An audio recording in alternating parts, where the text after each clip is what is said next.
So there we go, there's our second layer of colour on there.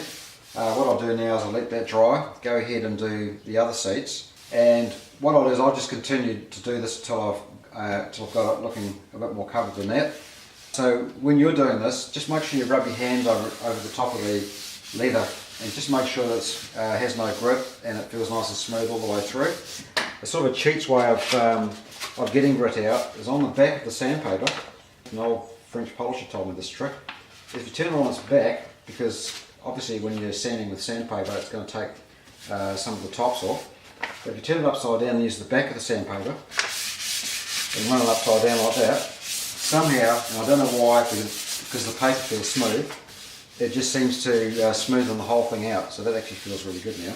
So there you go, there's a neat little trick for you. You just run the back of the sandpaper over it. So I just keep doing this with every coat that I do. I always make sure that it actually feels good as well as it looking good. So I'll carry on and cut away and come back when I've got all the padding finished. Over and out.